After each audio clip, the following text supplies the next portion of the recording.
Those of you who don't know me, I'm Inga Smith, so I'm one of the co-directors of He Kaupapa Hononga, which is Otago's climate change research network. So we're really thrilled today to have Professor Jim Cotter giving our seminar. We are recording this, so hello as well to those of you who are watching this later. So Professor Jim Cotter is an exercise and environmental physiologist based in the School of Physical Education, Sport and Exercise Sciences, Te Kura Parawhakawai. He researches the roles and mechanisms by which the stresses within exercise and the environment, so especially heat, dehydration, hypoxia and the cold, impact on people's physiology and function, perceptions, capabilities and health. Jim is on the steering group of Climate Health Aotearoa, which is one of He Kaupapa Hononga's sister research organisations at Otago, and he's also a member of the advisory group for He Kaupapa Hononga. So today, Jim's going to be talking to us about exercise, moving for and against climate health. So thank you, Jim. Welcome you to take over and give us your talk. Kia ora, Inga. Ko Jim Cotter ahau, I tipu Aotearoa, I te maru o te kinga, ki te tiaha Aotearoa o Taramakau, ka ora te taio, ka ora te tangata, no reira, tēnā koutou, tēnā koutou, tēnā koutou katoa. So thanks again for the opportunity to speak. And I'm actually not going to speak too much to our research, which just bogs down a bit much, but happy to speak to it if anyone wants to as we go, and throw questions maybe into the chat if you don't want to ask as we go. So this is what I was just speaking to. This is my Te Ranga Waiwai. So we're considering, we're considering, that's it, my phone was just talking to me, being fit for the environment, engaging in activity that's fit for the environment, environments that may improve fitness or health. We'll just really briefly look at that. And something I'd like us to chat about near the end is academia that's fit for the environment, just to discuss that. So if you can maybe get your cell phones out and scan that QR code and answer that question. The aerobic fitness of today's youth, do you think, compared with, for example, your fitness if you have teenage kids, do you think your fitness was 30 to 35% higher than your teenage children? 20 to 25% higher than your teenage children, 10 or 15% similar fitness to your children, or were you less fit than them? So sorry, I just need to, just need to get this going. So if you make a selection now, and I think we have, not sure how many we've got online. Let's say we've got 12, in which case maybe we'll get half the people responding. We've got 3 at the moment, 4, if we can get 6, that'd be awesome. Jim, do you have the ID so that people like me who are doing this on a laptop can enter it into that website? Sorry, it's SESNZ. And thanks very much to the Maths and Stats Department for making this piece of software and making it available. So sorry, SESNZ, which is our national professional organisation, actually. Okay, great. I've just put that in the chat for anyone else like me that's... Thanks.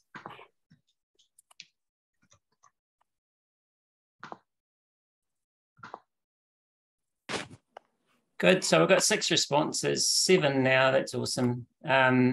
So, yep, one of you said you're about 1/3 fitter than your children.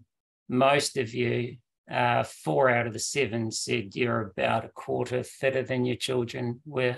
And that's actually correct. They're both correct.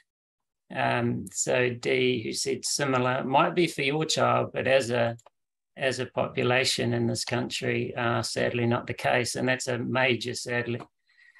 If we take the aerobic fitness, so we measure aerobic fitness most validly, or the single best measure is how fast you can use oxygen, because that reflects all your body systems working under stress at the same time. an elite athlete might be able to chew through about 60 or 70 mils per minute per kilogram of body weight. A sedentary or recreationally active person might get through, at least when I was a child, maybe mid 40s to 50 for a male and low 40s for a female. But this generation, and this is longitudinal research, it's extremely valuable research out of the Dunedin multidisciplinary study, and it's fathers and with their sons and mothers with their daughters. And it shows that mothers' daughters, so the daughters are a third less fit than the mothers were, and sons are 20 to 25% less fit than their fathers were. And that's an amount that can't be made up with any amount of exercise training. And that's about the upper limit for males. That exceeds the upper limit for what? So for females, even though you can improve by the same amount, starting so much lower that can't be made up, even if the factors that caused it were ignored and we all prescribed to the most exercise we could reasonably. That's got all sorts of problems, and I want to address some immediate ones for our health system, but I think there's bigger ones potentially for the climate and therefore for future generations and other species. If we take a study, an influential study that looked at people and followed them up for 24 years and they started out healthy, and we looked at females or males, and we looked at the people who were in the top tertile, so the top third for fitness, compared with the middle third and the lower third, they were about, there was 1.7 times the excess risk of dying in that 24 years after you controlled for various factors in apparently healthy people. And for males, it's about the same. So fitness has a direct, significant impact. At least these are epidemiological data, but there's a lot of other causal data as to why this might be, the multiple mechanisms. Alzheimer's disease, again, it's about double the risk for people who are less fit compared with more fit of developing Alzheimer's disease. If we take primary and secondary prevention against our major killers, so hypertension, diabetes, heart disease, and dyslipidemia, so dysregulation of blood lipids, these are log scales of hazard ratio. So the fitter people, so the top 1% compared with the bottom 1%, has about a 20% risk, 20 to 30% risk of dying in a given follow-up period. So as I say, they're log scale hazard ratios, so dramatic protective effects across the major diseases. Put one in here also for cancer. So it applies to major cancers. And this is because this was on the radio yesterday, actually. New Zealand's colorectal cancer burden. And there's about a halving of risk associated with being just moderately fit compared with unfit. So it cuts across our major, supposedly non-communicable diseases. But of course, they are communicable. They are potently communicable through social and cultural forces. And therefore, they're sacrosanct in a capitalist society. Now, I want to back up and put this in an environment context. And when we think of environment, this is what we might think of. There's multiple types of stress. They might be forms of energy or chemicals. They can all have an excess and they can all have an absence or a relative scarcity. Any one of those could make us unhealthy or kill us. So that's just some of the major ones. You could probably think of your own fields, certainly the people in sciences, light, mental stress, pollutants. There's multiple additional stresses I haven't included there that are equally important. Now, they're all generated internally in our bodies and externally in the environment, and therefore the body has to be considered a very complex internal environment as well. Only physical activity generates all of those internally. It generates them powerfully, selectively. They're regulated in space and time. They're mostly within, but also outside our cells. They drive fatigue. Any one of those can drive fatigue, and they can each drive adaptation. The extent to which we experience them depends on the nature of our exercise or physical activity and who we are. And they drive multiple processes in cells that become incredibly complex, not only within the cells, but cells talking to each other. So exercise is a potently complex stressor, and it's totally unmatched in the complexity and the power of that stress. So once we know that, now we can consider if we go into environments that impose the same stress that physical activity does, activity becomes more difficult and we fatigue faster. And or if we don't fatigue, we might be at higher health risk. So if we get on vibration plates and superimpose gravity with vibration, then we fatigue faster, we adapt more.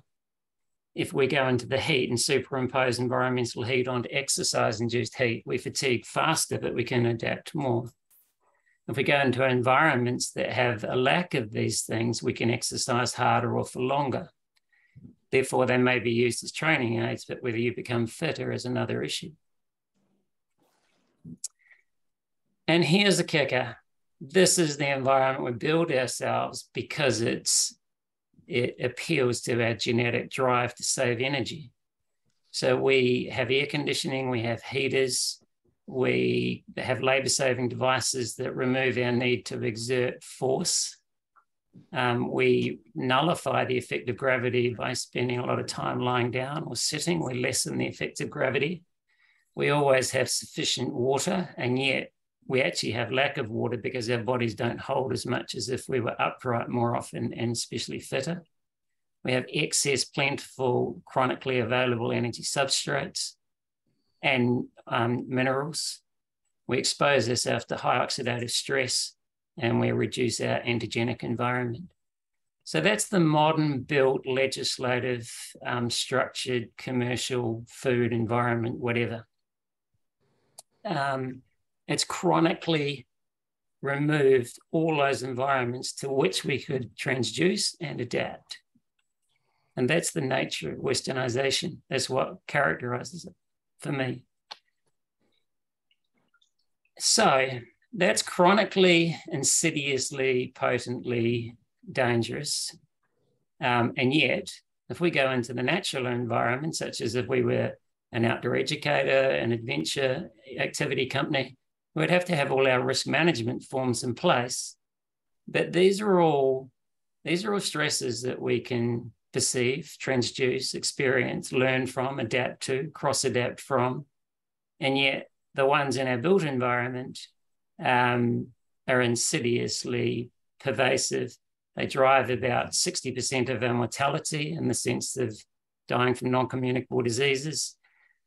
They drive multiple diseases. Those diseases cost us about 1/4 of our total health budget by virtue of the additional cost of comorbidities.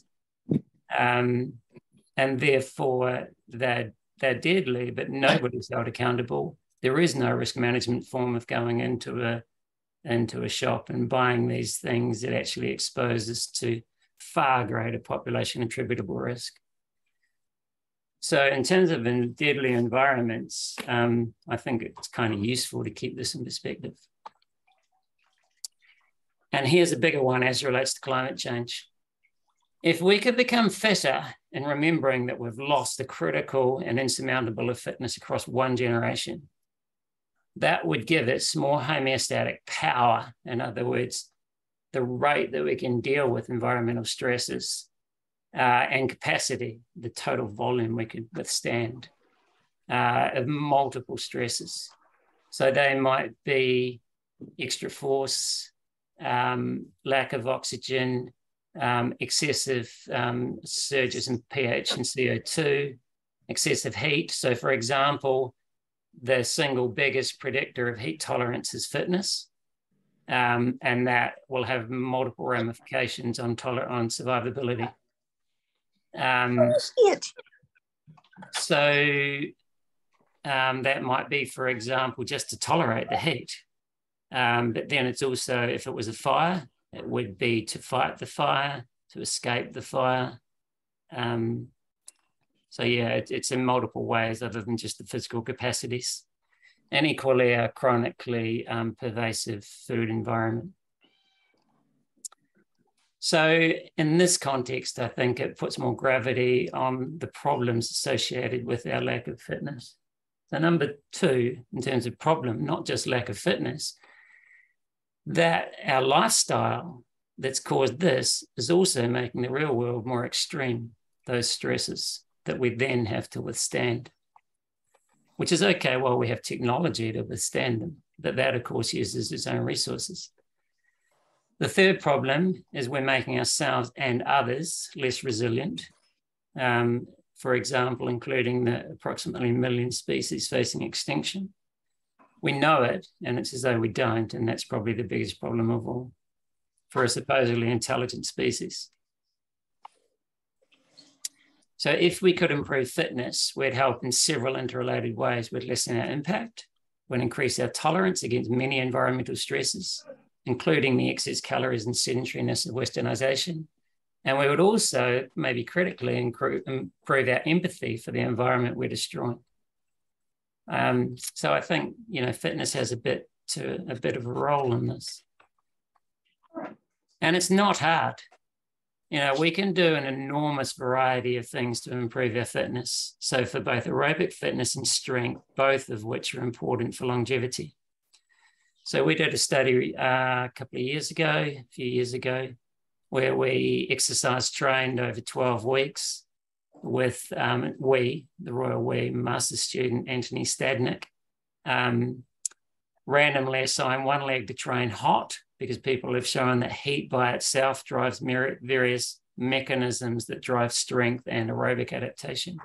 So we trained one leg hot, trained one leg normal in terms of strength training. Both legs improved, didn't make any difference. This is the difference between the heat and the control. What does make a difference is who you are. So you either respond potently or you don't respond at all. And in fact, some people regress when we exercise train them. It's nothing to do with the program, it's to do with the individual. Well, it is a bit to do with the program potentially. Okay. So personal factors are far more important than the prescription we provide, and the prescription doesn't need to be much to induce major changes. Here's another study we did where we trained people for 12 weeks with almost 5 hours a week endurance training, and then a randomized crossover washout design where we sprint trained them for 12 weeks. And this was just 7.5 minutes worth of sprints in 30-second sprint blocks. So this was on 3 days a week, 5 30-second sprints on a Monday, Wednesday, Friday, versus 45 minutes to an hour, 5 days a week, 10 times the volume of exercise. This is our criterion measure of aerobic fitness. This is not even aerobic exercise, and yet it's at least as potent in driving aerobic fitness as what classic endurance exercise is. So it doesn't mean we should go and sprint train. It means that there's a broad array of physical activity that we can do to improve our fitness. And the extent to which we respond depends almost entirely on who we are. Interestingly, it didn't matter whether you preferred the sprints or you preferred the endurance. You were going to respond according to how responsive you were. But from a personal choice perspective, you're obviously going to gravitate to the one that you have an affinity with. You don't need to do much. So this illustrates that it doesn't matter whether it's the amount of time you spend exercising, the distance, the frequency with which you exercise per week. You maximize the benefits of physical activity just with the lowest dose. And there's no real additional benefit to doing more of any of these exercise parameters. The intensity seems to be the most important. You roughly halve your risk of dying in any given follow-up period if you just do some moderately vigorous exercise. Seems to be more potent than lower intensity exercise. So to summarize so far, Physical activity is potent, free, cost-saving, safe, and empowering. It provides capability to engage, withstand a vast spectrum of environments, including our usual or insipid one that we live in. It addresses, actually, it's supposed to address 13 of 17 Sustainable Development Goals. And in turn, it's an opportunity to break the interdependent divergence of our capability to withstand an environment that we're creating. So yeah, it's got a lot of potential. It's just a shame it's not utilised a bit more. So now consider what type of activity we might engage in that is fit for the environment. Well, what it has to be, I mean, we as all species are genetically driven to conserve energy. Hunter-gatherers wouldn't consider doing exercise. It's a waste of energy. We won't do exercise unless we are in a minority where we understand its value. We have time. Some people have money. So it's not a realistic aspiration for society. So if we're going to make physical activity real, then we've got to change the environment. It's as simple as that. Exercise science has, I think, very little to do with it, relatively. It's about the environment. But any activity we do, it has to be fun, it has to be accessible, and it has to save carbon where possible. So we're fighting the inertia of our biology, the status quo, and commercial forces, which of course are pervasive in the exercise, dieting, and fitness industry as well. And if anyone can do it, New Zealand Aotearoa should be able to do it. And yet, I think we're ranked, I haven't been able to find this report, but I think we're ranked least physically active of countries in the OECD, with 7% of a tamariki meeting the 60-minute per day physical activity guidelines. We can't afford not to. We have a health budget and trajectory that will be non-sustainable. We have poor physical literacy, and we're dealing with climate change, and that's wrapped up in an endless loop.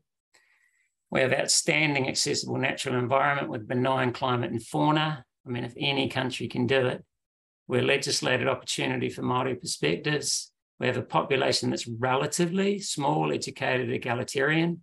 We're protected against big pharma, and therefore it's somewhat against tertiary healthcare.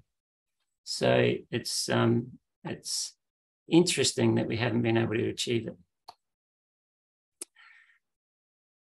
So we can see why exercise is considered medicine, and I just want to put this a little bit in perspective.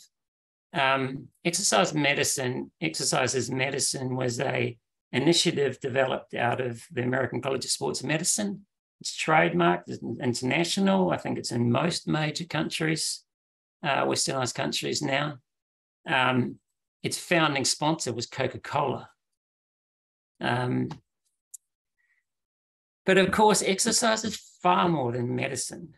And I think it's unfortunate to bracket it in this way, particularly when it comes to climate, because this could only make it worse. This could encourage a high resource use future. So let's consider some issues I think we have to deal with in academia. And I'll ask you another question now. Which device or object here do you think is most useful for improving fitness?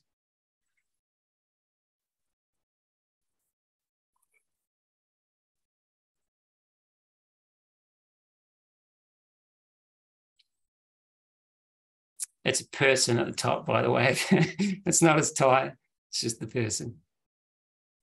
The person, the skipping rope, the treadmill, or the multi-gym.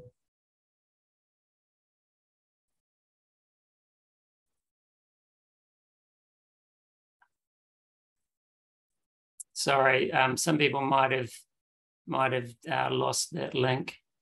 I should have put it on that slide. Okay, so we've got two responses. It might be all we're going to get. And we had someone for B and someone for D. B's great. I mean, we grew up with jump rope for heart, didn't we? So skipping ropes, and they're making a comeback, and they're just awesome. And you can you can take them with you and so forth. D's pretty fangle dangle, but in terms of, it's a slightly nebulous question, maybe which device or object is most useful for improving fitness, I'd have to go with A, which wasn't popular. All you need is gravity. You can do all exercise, strength and so resistance and aerobic-based exercise just with yourself and gravity. You right now with your cameras turned off and your microphones turned off, you could be running on the spot, you could be doing wall sits, push-ups, whatever. You could be doing a full workout and have it all done for the week within this session. So yeah, sorry, I didn't, maybe it wasn't clear that A was an object. Yeah, it's actually a rude way to describe people, particularly from an Indigenous perspective. But yeah, we don't need anything, and we take it with us. I mean, we don't need to carry, we can't carry any of that other stuff with us. We have to go somewhere to use it. We have ourselves with us, and we have gravity all the time. So we don't need much, and yet we don't seem to be able to maintain fitness. I think our exercises messaging is part of the issue. So when we do research, we have to quantify and control the exercise that's done so we can compare one thing against another. That's not helpful. That's not helpful for transposing that into a population usable thing. So we construct resistance exercise notions in our head and aerobic exercise notions where you go somewhere, you use a resource, you're using things that are using resource while you're doing it, and then you use resource to leave there, and you took time rather than building it into the day and actually making it an incidental part of what we do, and therefore requires no time, requires no expense, and uses no carbon. And here's some more insidious, dangerous things, I think. This is the opening sentence of the summary paper in Cell, and a Cell paper, a very influential high-ranking journal, 2007. And they said, the benefits of endurance exercise on general health make it desirable to identify orally active agents that would mimic or potentiate the effects of exercise to treat metabolic diseases. Really? Like, is that what exercise or physical activity is? You know, if well, I mean, you can obviously see some issues there, and we'll deal with those as we go too. But what about that? Like, what about that in terms of protecting the environment that we need to protect us? Whereas this is having the opposite effect. This is alienating, distancing us, having no empathy for that environment that we actually depend on. So I think this is a fool's errand. It's a destructive direction to be heading. And I don't think we should be funding research in this direction. And yet much is.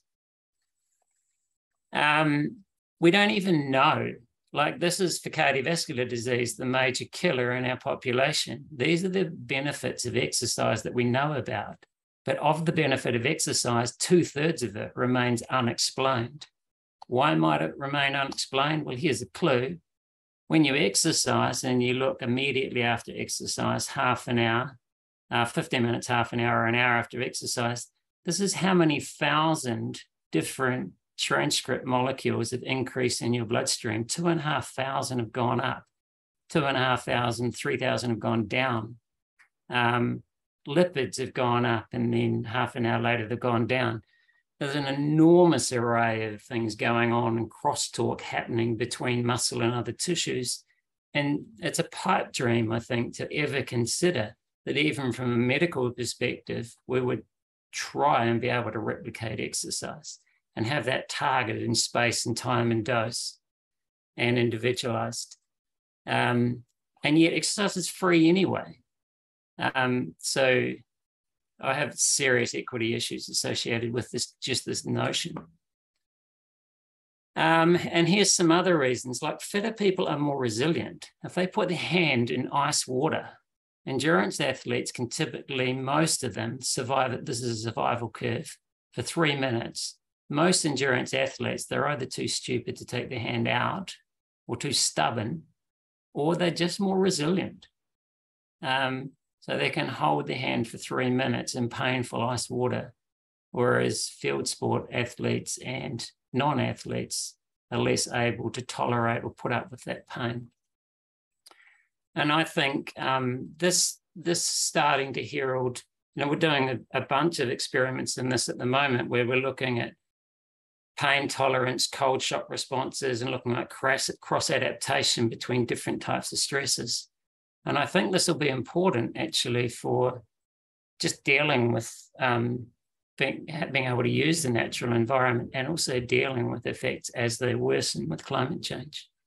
So these slides belong to Professor Hugh Montgomery, who's a climate activist. He's an intensivist at University College London. He's a strong advocate for environmental research.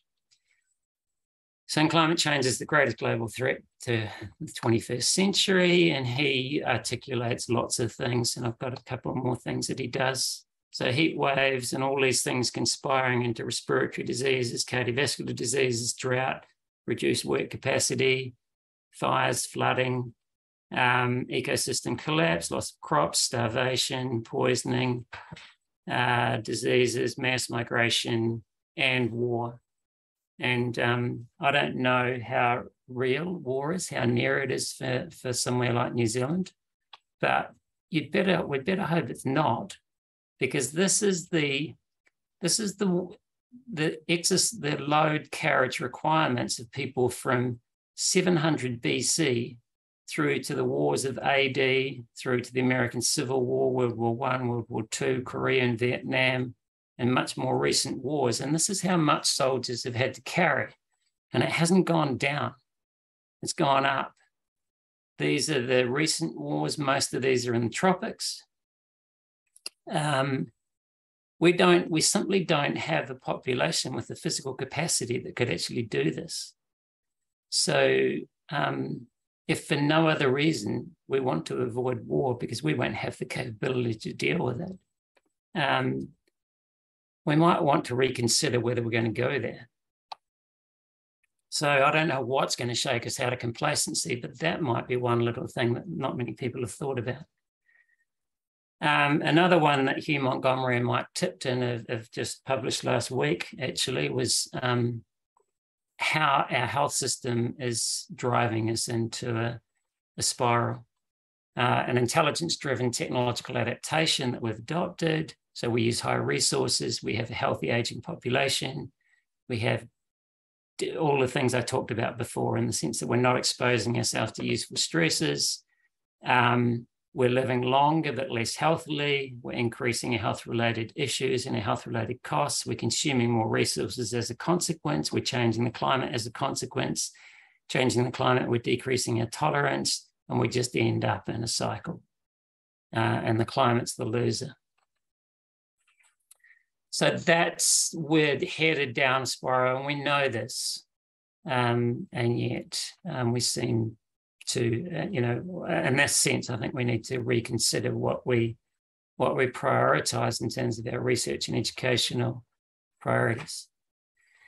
Here's sort of my attempt at kind of re-envisaging this towards a better, an upward spiral rather than a downward spiral. So I think we should be aspirationally going for the green.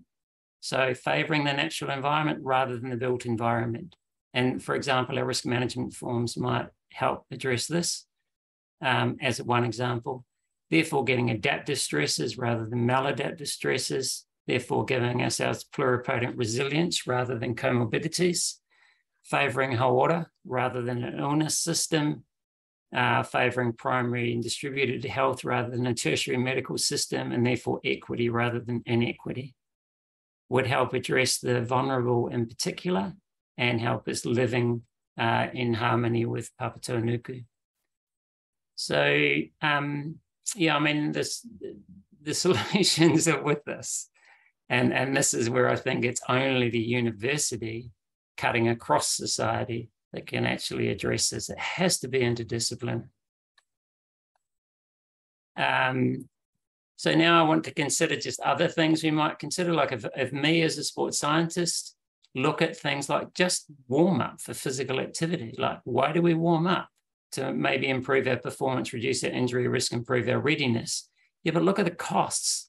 Like, we have teams doing 1.5-hour warm-ups. We have cyclists that warm up for an 1.5 hours.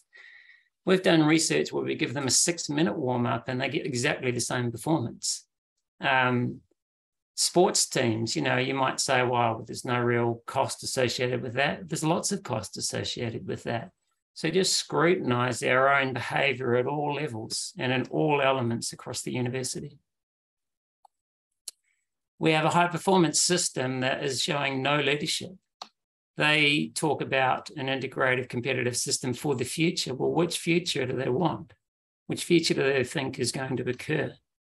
They talk about sustainability, but it's sustainable world leading high performance. So 10 times sustainability is mentioned, not once is it mentioned in relation to a sustainable world in which to continue high performance sport. The resource associated with high performance sport, I think, is astronomical, and I think not well evidenced. For example, people go and do altitude training. Well, here's 3 people who get exposed to altitude, and this is the hormone that drives the increased blood volume that they're after. Some people just don't respond to increasing levels of increasing altitude level. Some people respond okay, and some people are super responders.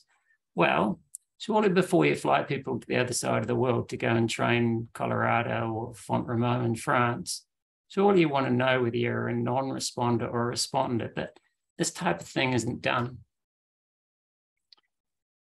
Increasingly, heat is being used as an environmental stressor to make athletes fitter, but we don't know which ones respond and which ones don't.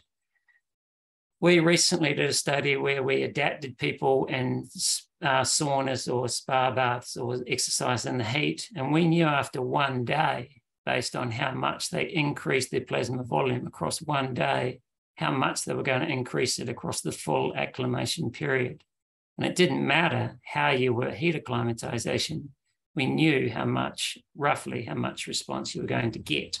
So we can predict these things right from the start, and this is never done. We don't even know the effect of when we go into the heat. We know heat impairs performance. We know this is going to get worse. This is going forward in time. The heat's going to get worse through the tropics, some of which where competitions are. But we don't actually know the effect of the different elements of the environment, because when people make an environment hotter to exercise in, they make it more humid at the same time. So a 30-degree environment that's 50% humid has 3 times as much water as a 10-degree environment that's 50% humid. And all the sports science studies have kept the same relative humidity, not the same absolute humidity. So we've recently done a study where we separated these things out. And when you warm up from 18 to 27 to 36 degrees, it doesn't affect your core temperature during exercise. But if you increase the humidity, it does.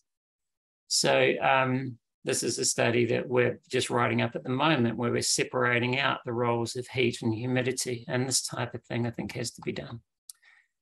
So we're at 3:39. I'm going to actually just jump. And sorry, this is one last thing. This is when we heat acclimatize people, we give them a certain dose of heat. So we take their core temperature up to 38.5 degrees and we clamp them there and we keep them under that level of heat stress. But people in the real world just expose themselves to heat. So we evaluated whether a self-dosing of heat was as effective as us dosing the heat. And if we look at the reduction in your resting body temperature, it's arguably no different. Too small a study really to know. The reduction in heart rate is at least as good if you self-dose your heat than if we dose your heat. The increase in sweat rate that you get as you adapt to heat is at least as good if you self-dose rather than we dose it. And your improvement in thermal discomfort is as good if you dose your heat as if we dose your heat.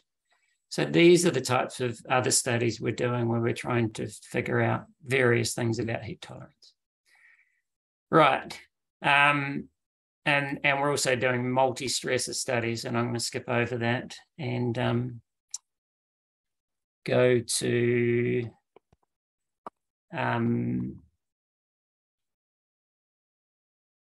go to the final thing and we'll summarize.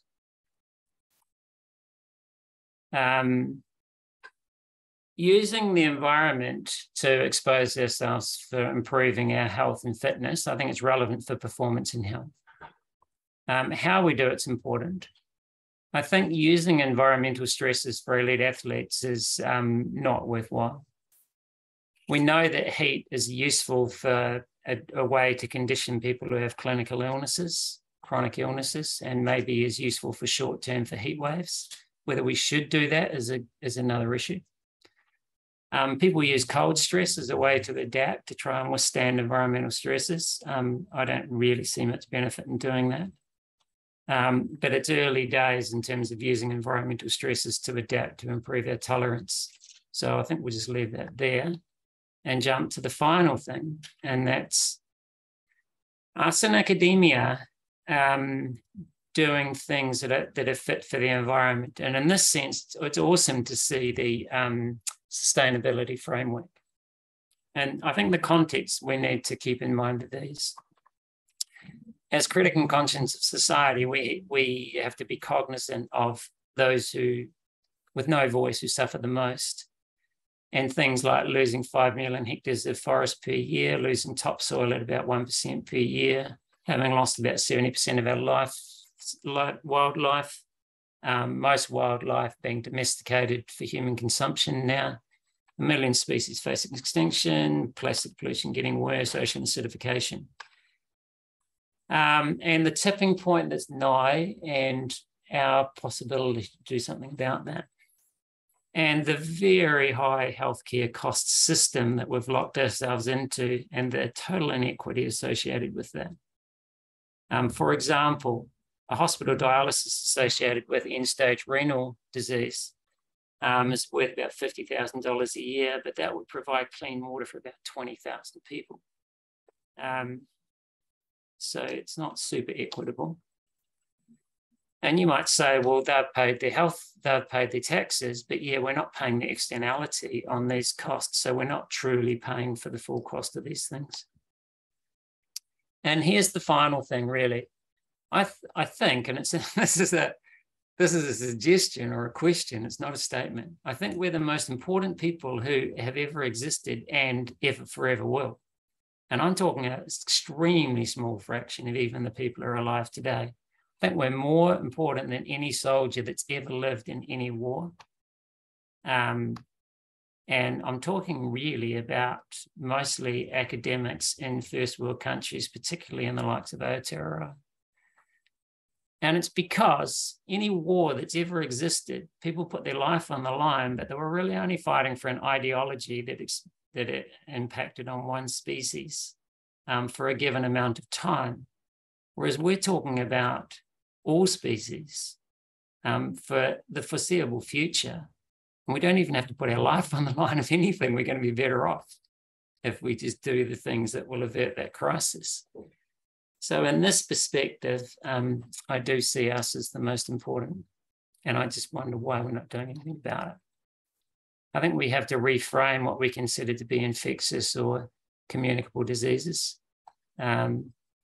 We have to see where the enemy is, and the enemy is ourselves, just by following our genetic disposition. And we have to be a bit more serious about critiquing, and this is where I need the likes of you to critique what we do. So we might, for example, develop an antihypertensive drug or some intervention that's supposed to improve some people at some point in time. We consider the side effects and we weigh out the benefits against the side effects, but we don't consider the externalities. And that's for Indigenous well-being, biodiversity, greenhouse gases, pollution, topsoil, aquifers, all of these overarching things. Other cultures, other places, other time, and other species. And we never evaluate those things. They're just externalities. They're not even considered. And I think all research and teaching and service and things, if we could put this lens on it, that would be awesome. And for me, the whakamarama, our sustainability vision for 2030, this for me would be the most important aspect of that. You know, what we put in our boilers and how much we turn light switches off and stuff, I think is pretty incidental compared with what it is we are, what it is we do, what it is we talk about, our service, our research, our teaching. It's a question, not a statement. And we have so much potential to engage in this type of thing. And, you know, you'll be so much more onto it for solutions than me, but it would be systems, obviously, rather than individuals, realizing every decision we make matters in every sphere of life. And having good university media system, for example, engaging in editorials, embracing Indigenous perspectives. Yeah. So, sorry, we've got 14 minutes left, so sorry for using that time. If anyone's bored, maybe try and figure out where that is and tell me at some point. Great, thank you, Jim. So if everyone just wants to clap with the emojis or whatever, that would be great. It's great to have so many people. I think we peaked at 22 people on this call, and most of the names I don't recognise. So welcome along if you haven't been to a He Kaupapa Hononga seminar before. I'm just going to send a link through the chat.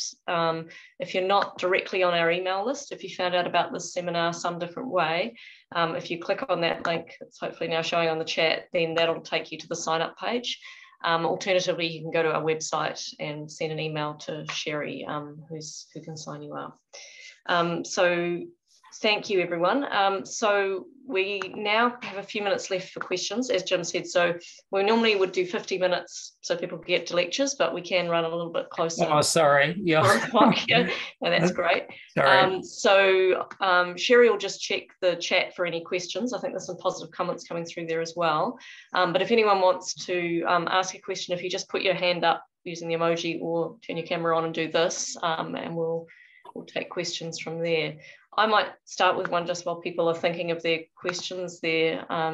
Jim, that was really great, really thought-provoking. I saw the image, but you didn't mention it. It was the escalator taking people to the gym. I guess that does the rounds, that one. So that's, I guess, one of those kind of ideas you're thinking of, taking that, commercializing that exercise and taking it out of people's lives. But I was intrigued by what you were saying about gravity is all you need, and you could do this, you know, strength-based training or whatever, just building it into your everyday lives. What kind of thing are you thinking? Just people in their commute to work, or that's the easiest one, absolutely. Right. Just reducing labour-saving devices, and the biggest one is getting to and from work. Absolutely. Yeah. And is it exercise or is it physical activity? I mean, who cares? It's activity. The reason I try and avoid exercise is purposeful, planned activity for the purpose of getting fitter. So what is active transport? Is it exercise or is it physical activity, which is just moving? That's the biggie. I'm not seeing any more hands, so I've got another one there about climate change and heat stress. So I guess that is deaths and heat waves is one of the big things that I think's been in the news lately in terms of the impacts that are going to be seen. And so I'm just wondering about what people could do. Just exercising is enough. Is that what you're saying? You don't need to actually do any heat stress exposure. Well, just being fitter is better. Exercise is heat stress. It's just heat stress on the inside, and it's actually more potent than any. I mean, a spa offers significant heat stress, and for people who are not fit enough actually to get very hot because they can't generate much heat, the spa does offer quite a genuine way to get heat stressed. Whether we should be using that type of intervention for the population and thus keeping them alive through these periods of stress is an issue for discussion by people with expertise other than mine. But it is something that I think we should consider rather than just jumping to it as a solution. It's a solution for those people in that time. At what cost? By the way, that lake's at the top of that waterfall. Ah, and where is it? Is it A, B, C, or D? A, B, C, or D. It is one of those. Yeah, right. Anyone could throw it in the chat if they happen to know. Trudy has turned a camera on. Did you have a question, Trudy? Yeah, and I'm looking up because I've got my thing not down here. Jim, that was wonderful. Thanks very much. Thanks, Trudy. I'm my neighbour. Yep, and I just loved all the stuff about health economics woven through it. So I found that pretty interesting too. And it's completely relevant, isn't it? Like Absolutely. there are always opportunity costs of everything we do. And I think we look at things too narrowly focused and not pick up a lot of those things. I guess mine's a comment more than anything. It's like, where do we start? You might be preaching to the converted here. It's getting that message out there. It's just so hard, isn't it? And we kind of, I guess that's that built environment thing. We're living further away from work and further away from schools and in a rush and dropping off kids. And you know, even the point you're saying about exercise, it used to be that your children had distinct times for sport. Now they're actually starting the practices for the sport in winter in the summer and vice versa, you know. So we're going away from what we should be doing. So I just don't know how we start having that conversation and just even starting small and building up from there. And that's the collective expertise here. It's not mine. it's our social scientists, it's our lawmakers, it's our political analysts, it's people other than me. But it's such a cool time because this university is that community that cuts across the full sector of society, and we can do it. Yeah, I completely agree, Trudy. Great, thank you. I'm just looking to see if anyone else has got a question.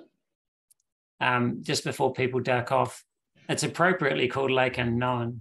It's actually at B.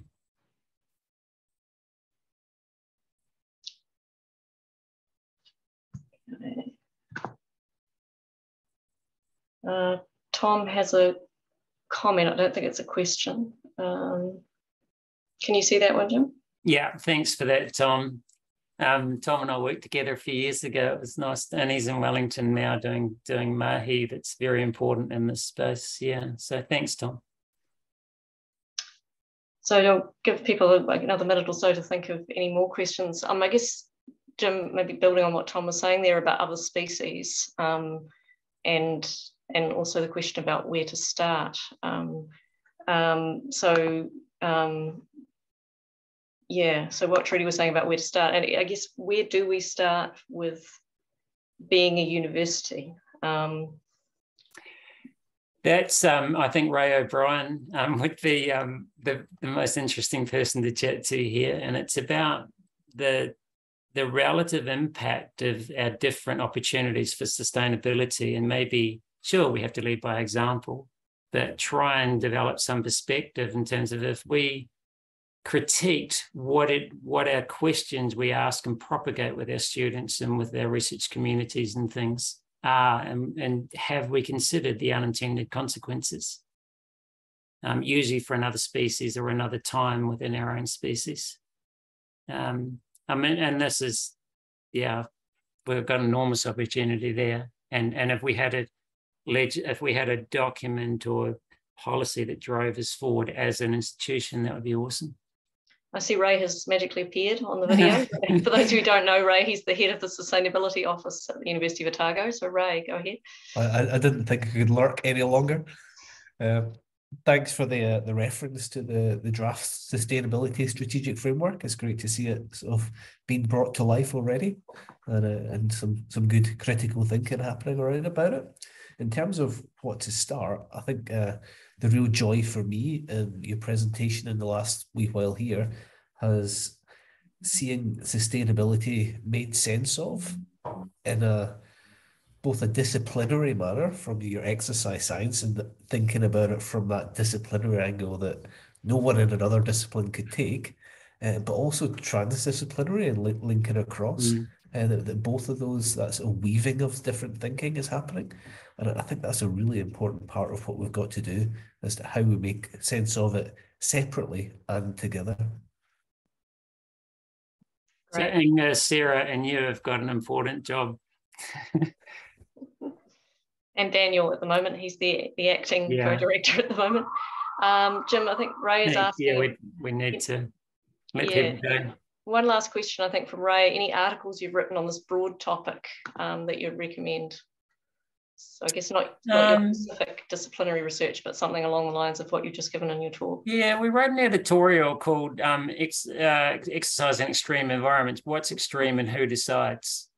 Would probably be the closest, because I think the most extreme is the one we can't transduce and we can't adapt to, because we never had to. Our genes are developed for a different environment, and we legislate against the wrong one, in my mind. Great. All right. I can send that through to Ray. Great. Thank you for that. All right. Thanks, everyone, for coming in again, especially those of you who haven't been to one of our seminars before. Thank you, Jim, very much for a very thought-provoking and interesting seminar. I look forward to future conversations with you about this. So thanks very much. We'll just clap again or show emojis. Yeah. Great. Thank you very much. This has been recorded, so this will appear on the YouTube channel at some point in the very near future. So, ka kite anō.